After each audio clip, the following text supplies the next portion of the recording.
दोस्तों, आज मैं आपको बताऊंगा कि वर्धमान महावीर खुला विश्वविद्यालय कोटा से जो असाइनमेंट दिए जाते हैं उनको पूरा कैसे किया जाए और उनके लिए किन किन चीज़ों की ज़रूरत होती है।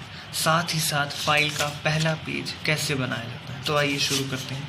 सबसे पहले आपको उसके लिए या तो कोई रजिस्टर चाहिए। यूनिवर्सिटी के द्वारा बताया गया है कि आपको असाइनमेंट या तो रजिस्टर में करनी है, जितने आपके सब्जेक्ट हैं उतने ही आपको रजिस्टर लगाने हैं।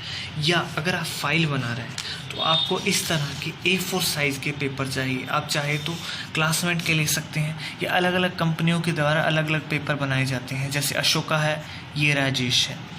क्लासमेट के भी आते हैं इस तरह के, जो मेरे पास अभी नहीं। आपको लेने सिर्फ इस तरह के पेपर है, A4 साइज़ के पेपर। चाहे तो आप दोनों तरफ लाइनदार पेपर ले सकते हैं, चाहे आप सिंगल साइड लाइनिंग वाले पेपर ले सकते हैं। ये आपके सब्जेक्ट पर डिपेंड करता है। यदि आपके पास कोई ड्राइंग, साइंस या मैथ से रिलेटेड सब्जेक्ट है तो आप सिंगल साइड लाइनिंग वाला पेपर ले सकते हैं। अदरवाइज़ यदि आपके पास कोई थ्योरी से रिलेटेड पेपर है तो आप दोनों साइड लाइनिंग वाला पेपर ले सकते हैं। ये आपकी मर्ज़ी है। आप पेन चाहे कोई भी ले सकते हैं, लाल, हरा, नीला, कोई भी, जो जैसी आपकी मर्ज़ी हो। वैसे बाद आपको एक फ़ाइल की आवश्यकता होगी। जैसे ये आपको फ़ाइल दिखाई दे रही है, इसके अंदर A4 साइज़ का पेपर पूरा आना चाहिए। इसे पाइप वाली फ़ाइल भी कहा जाता है।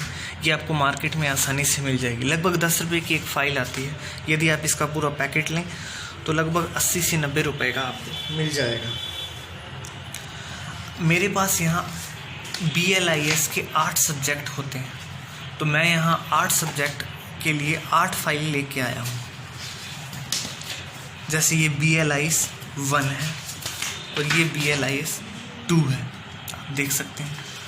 उसके बाद आपको अपना जो असाइनमेंट है वो पूरा कैसे करना है।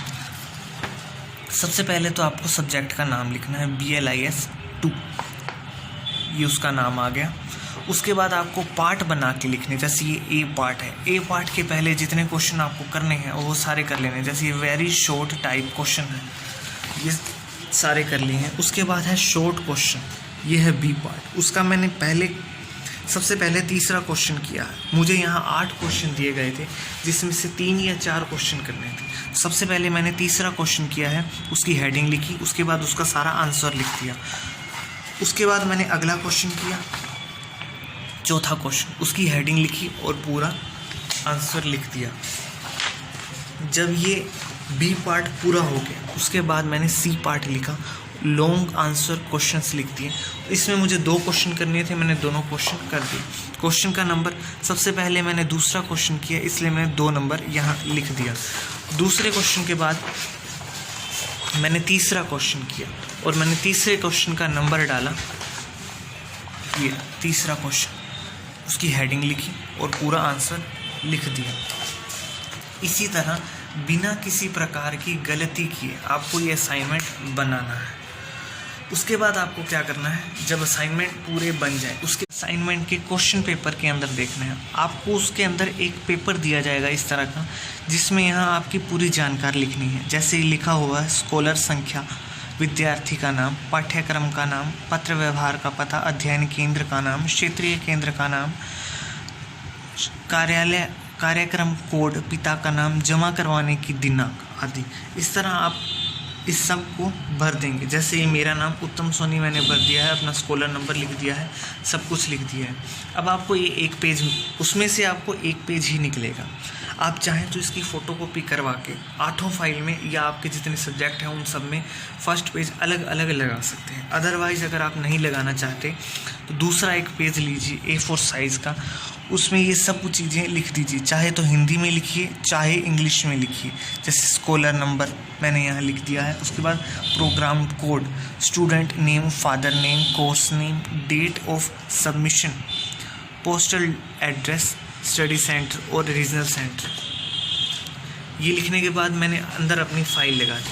फाइल लगाने के बाद आपको क्या करना है कि यहाँ पर स्टेपलर पिन लगा देनी है, कि बाई चांस यदि किसी भी कारण से आपके जो ये पेपर हैं इस फाइल में से निकलें, क्योंकि ये फाइल की पकड़ इतनी ज़्यादा नहीं होती कि ये पेज इसमें से रहें, इसमें पड़े रहें सही से। तो आपको इस बात का ध्यान रखना है कि यहाँ आपको स्टेपलर पिन लगा देनी है, उसके बाद पाइप वापस इस पर लगा देनी है। देखिए इससे क्या होगा, हमारे जो पेज हैं वो निकलेंगे नहीं, किसी तरह भी पड़े रहेंगे इसके अंदर। धन्यवाद, थैंक यू। अगर आपको मेरी वीडियो अच्छी लगी तो लाइक शेयर ज़रूर करें और मेरे चैनल को सब्सक्राइब ज़रूर करें। धन्यवाद।